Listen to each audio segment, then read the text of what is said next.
Varicose veins కి సరైన చికిత్స కోసం సంప్రదించండి ఎవిస్ హాస్పిటల్. నమస్తే రమగారు. నమస్తే జయ. రమగారు, కార్తీక పౌర్ణమి విశిష్టత, కార్తీక మాసంలో చాలా విశిష్టత కదా. ఆ రోజు కోసమే నెలంతా కూడా చూస్తూ ఉంటాము. సంవత్సరం అంతా దీపారాధన చేయని వాళ్ళు ఆ రోజు చేసేద్దాం పెట్టుకుందామని అలా అనిపిస్తుంది.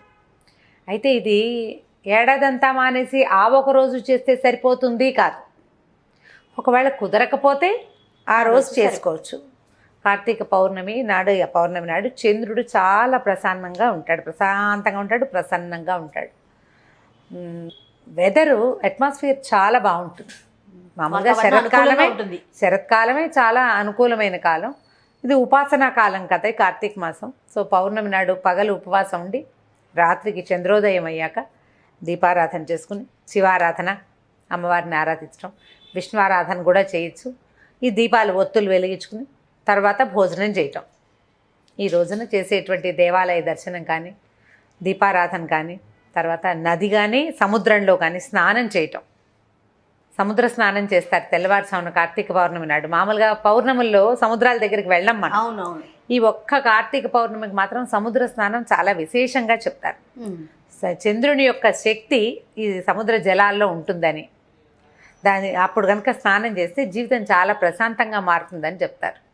కుదిరిన వాళ్ళు చేస్తారు. ఇప్పుడు అవకాశాలు కొంచెం తక్కువగా ఉన్నాయి. నదిలో స్నానం చేయటం, ఇంకా లేకపోతే వాపి కుపతటాకులు మనకు చెప్తారు కదా, నువ్వు ఈ బావి ఏదైనా చిన్న చెరువు అలాంటి చోటైనా సరే ఎక్కడైనా సరస్సుల్లో స్నానం చేయటం విశేషమైన ఫలితాన్ని ఇస్తుంది. సరస్సు తీరంలో చేసేటువంటి దాన ప్రక్రియ కూడా చాలా అద్భుతమైన ఫలితాన్ని ఇస్తుంది. మనం అన్నీ చేయలేకపోతాం, మనం కుదిరింది చేయగలుగుతాం కదా. మనకి ఏం కుదురుతుంది? సులువుగా తెల్లవారుజామునే లేచి స్నానం చేయటం, కొంచెం ఇంట్లో దీపారాధన చేసుకోవటం. కుదిరితే ఏ 9 గంటలకో 10 గంటలకో ఒక మాట వెళ్ళి సమీపంలో ఉన్న శివాలయానికో విష్ణువాలయానికో వెళ్ళి దర్శనం చేసుకోవటం. సరే, పగలు ఉపవాసం చేయటం, సాయంకాలం అవగానే కూడా వెళ్ళి గుళ్ళో దీపారాధన చేసుకొచ్చి 365 ఒత్తులు వెలిగించటం. అవును, సంవత్సరానికి సరిపడా మొత్తం. అంటే మామూలుగా నా ఉద్దేశం నేను ఒకళ్ళకే చేయాలని అనుకుంటాను. భార్యాభర్త ఇద్దరికి చేయాలని మనం నిరుడు కూడా ఇదే పాయింట్. మీరు ముందు ఒకళ్ళకే చెప్పారు, తర్వాత ఇద్దరు చేసుకోమన్నారు, ఎందుకమ్మా? అలాంటివి చాలా మంది అడిగారు. సాధారణంగా అయితే ఇంటికి ఒక దీపారాధన అని అనిపిస్తుంది నాకు. చాలామంది పెద్దవాళ్ళు ఇద్దరికీ చేసుకోండి అని చెప్పడం వల్ల సరే అలాగే చెప్పాం.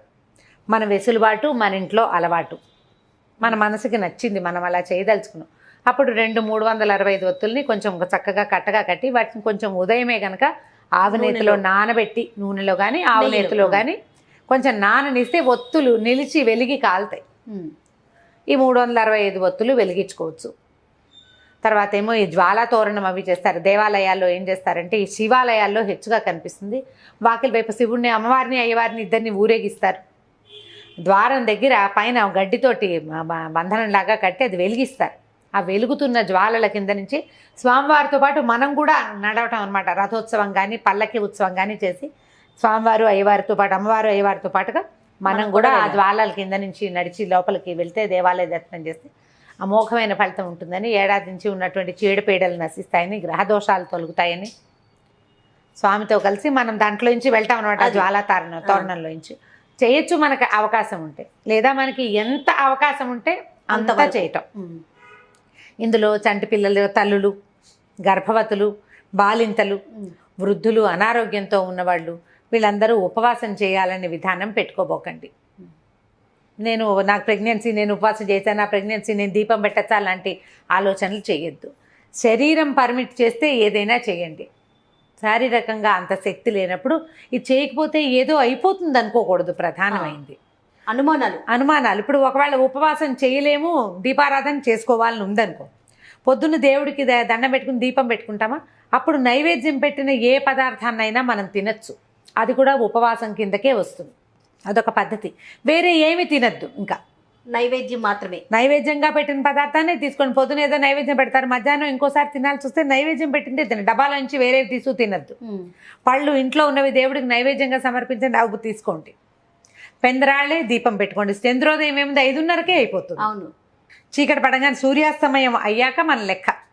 సూర్యాస్తమయం అవ్వగానే ఈ ఒత్తులు వెలిగించుకుని దండం పెట్టుకోవచ్చు. దేవాలయ దర్శనం 7 నెలలు దాటిన గర్భవతులు సాధారణంగా దేవాలయాలకి వెళ్ళొద్దని చెప్తాం. ఆ తొక్కిసలాట, నడక, మెట్లు ఎక్కటము, హడావుడి ఉంటుంది కదా అమ్మగారు. ఎక్సైట్ అయిపోయి ఏదైనా ఇబ్బంది పడతారు. కాబట్టి 7వ నెల వస్తే పురుటితో సమానం కాబట్టి ఎప్పుడైనా పురుడు రావచ్చు కాబట్టి వెళ్ళొద్దంటారు. 7th మంత్ వచ్చిన వాళ్ళు ఈ ప్రయత్నాలు పెట్టుకోకండి. సింపుల్గా దీపం ఇప్పుడు 365 ఒత్తులు వెలిగించక్కర్లేదు. మామూలుగా దీపారాధన చేసుకున్నా అదే ఫలితం లభిస్తుంది. అంత పెద్ద ఇబ్బంది ఏం లేదు. ఇది కూడా చేయొచ్చు. ఇది ఒక అమోఘమైన క్రియ. చేయగలిగితే చేస్తాం, లేకపోతే దీపం పెట్టుకోండి. దీపం పెట్టిన ఫలితమైనా మనకి లభిస్తుంది కదా, అదైనా లభిస్తుంది. తర్వాత చలిమిడి, వడపప్పు, పానకము అలాంటివి పరమేశ్వరుడికి నివేదన చేసుకోవచ్చు. ఈ రోజునంటే కార్తీకంలో చేసేటువంటి ప్రతి పూజ కూడా కార్తీక దామోదర ప్రీత్యర్థంగా చేసి పరమేశ్వరుడికి అర్పిస్తాం. ఆయన ప్రీతి కోసం పూజ చేస్తాము, పరమేశ్వరుడికి అర్పిస్తాము. శివకేశవులు ఇద్దరు పూర్తిగా అభేదం, వాళ్ళ మధ్య ఏ తేడా లేదు. ఇవాళ చేసే రుద్రాభిషేకం, ఈ నెలలో చేసేది, అవన్నీ కూడా కార్తీక దామోదరుడికి ఇష్టం. అభిషేకం ఆయనకే చేయక్కర్లా, ఈయనకి చేసినా ఆయనకి నచ్చుతుంది. ఈ రోజున ధాత్రి తులసి కళ్యాణం మొన్న ద్వాదశి నాడు చేయలేకపోయామనుకోండి, ఈ రోజున తులసి చెట్టులోనే ఈ ఒక ఉసిరి కొమ్మని అంత మాత్రం కొమ్మని తీసుకొచ్చి స్థాపించుకుని ఈ రోజున తులసిధాత్రి కళ్యాణం జరిపించవచ్చు. అక్కడే తులసి చెట్టు దగ్గర కూడా ఈ 365 ఒత్తులు వెలిగించడము, లేకపోతే ఓ 11 దీపాలు పెట్టి 365 మన ఇంట్లో లేదు, మన అత్తగారు చేయలేదు, మా ఇంట్లో అలవాటు లేదన్నారు, మీకు ఏదో చెయ్యాలని ఉంది, 365 చేయొద్దు, శుభ్రంగా 11 దీపాలు పెట్టండి. 11 దీపాలు పెట్టుకోవచ్చు కదా, జ్వాల ఇట్లా తోరణంలాగా కనపడుతుంది. ఇది చేయొచ్చు. నదీ జలాల్లో దీపాలు వదిలిపెట్టడం, అరటి దిప్పల్లో చిన్న చిన్న ఇవి చేసి దాంట్లో కొద్దిగా ఆవునేతి ఒత్తుల్ని వేసి వెలిగించి జ్వాలా తోరణంలాగా వదిలిపెట్టడం, దీపమాలిక సమర్పణం. దీంతోపాటు దీపస్తంభ సమర్పణ అని ఒక విశేషమైన పూజా విధానం మనకి కార్తీక పురాణంలో చెప్తారు. ఎత్తైన దీపాన్ని సమర్పించడం, ఆ వాకిట్లో అక్కడ కూడా మన కేరళ స్టైల్లో కనిపిస్తుంటే చుట్టూ పెద్ద పెద్ద ఎత్తైన దీపపు సెమ్మాలు పైన కాదు, మన వాకిళ్లలోనే దీపపు సెమ్మ పెట్టి చక్కగా వెలిగిస్తారు. అట్లా మనం దేవతా మందిరానికి ఎదురుగుండా కొద్దిగా ఎత్తుగా ఒక పీట లాంటిది ఏర్పరిచి ఆ ఎత్తు మీద దీపారాధన చేసి పెట్టడం కూడా విశేషమైనది. అంటే ఎవలు అవి వేస్తారు వాళ్ళు, మన దగ్గర అంత అవకాశం లేదు. ధాన్యం పోయొచ్చు, బియ్యం కూడా పోయొచ్చు. ఆ బియ్యం పోసి దాని మీద పళ్ళెం పెట్టి దాంట్లో దీపారాధన పెట్టండి, అది కూడా ఒక మంచి సేవ. అలా కూడా చేయొచ్చు. పగలేలాగా ఉపవాసం ఉంటో సాయంకాలం పెందరాళ్ళే వంట చేసుకుని స్వామికి సమర్పించుకుని చక్కగా భోజనం చేసేసేయండి. ఇప్పుడు ఈసారి సరిగానే వచ్చేది, శుక్రవారం వచ్చింది కదా, శుక్రవారం వచ్చింది పౌర్ణమి. పగలేలాగా నక్తాలు ఉండే అలవాటు ఉన్న వాళ్ళు ఉంటారు. కార్తీక నక్తాలు అంటే పగలు ఉపవాసం ఉండి రాత్రి భోజనం చేసేవాళ్ళు, వాళ్ళు ఈ సాయంకాలం భోజనం చేయొచ్చు. అలా కాకుండా ఒక పొద్దు ఉండే ప్రాక్టీస్ ఉన్నవాళ్ళు, ఒక పొద్దున్న తిని రాత్రి మానేసే పద్ధతి ఉన్నవాళ్ళు, అంటే పగలు భోజనం చేస్తారు కార్తీకంలో, సాయంకాలం పలహారం చేసేవాళ్ళు, దాన్ని ఈరోజు ముందుకు మార్చుకోండి, ఇటు మార్చండి. పగలల్లా అభోజనం ఉండి ఉపవాసం ఉండి సాయంకాలం భోజనం చేయటం. ఈ రోజున చేసే లలితా సహస్రనామార్చన కూడా చాలా ఫలితాన్ని ఇస్తుంది. చంద్రబింబంలో లలితాదేవిని భావించి దీపం చూపించడము, అమ్మవారికి వెండి పళ్ళెంలో పాయసం పోసి నైవేద్యం చేయటము కూడా అద్భుతమైన ఫలితాన్ని ఇస్తుంది. ఏ పూజ చేసినా కూడా మనస్ఫూర్తిగా మీరు చేయగలిగినంత శక్తి అనుసారం, గొడవలు పడకుండా, వాదనలు హడావిడులు లేకుండా తాపీగా చేసుకోగలిగే చిన్న పూజ నుంచి పెద్ద పూజ వరకు ఏదైనా భక్తి శ్రద్ధలతో హైరాన్ లేకుండా మీ ఇంట్లో ఉన్న అలవాట్లను బట్టి మీరు సమీపంలో ఉన్న పెద్దవారు ఎవరి మాట అయినా వినదలుచుకుంటే వాళ్ళ మాట ప్రకారం చేసుకోండి.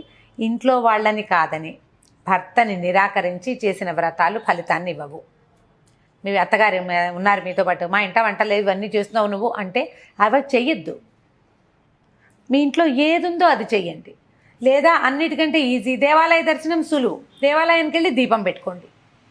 ఓ దీపారాధన కుందు పట్టుకెళ్తాం, ఓ డబ్బాలో కాస్త నూనె తీసుకెళ్తాం, లేదా నెయ్యి తీసుకెళ్తాం, ఒత్తులు తడిపి పెట్టుకోండి, చిన్న ప్రమిదలు తీసుకెళ్ళండి, చక్కగా వెలిగించండి. పిల్లల్ని, ఆడపిల్లలు ఉంటే మగ పిల్లలు ఉన్నా వెంబడి పెట్టుకు తీసుకెళ్ళి వాళ్ళతో కూడా ఒక దీపం పెట్టించండి. ఎవరైనా పెట్టిన దీపాలు ఉంటే వాటిని కొద్దిగా ఒత్తి ఎగసం దోసి మరో చుక్క మన సీసాలో నూనె ఉంటే అలాగా కూడా నూనె వేయండి. అవన్నీ కూడా విశేషమైన ఫలితాలు ఇస్తాయి.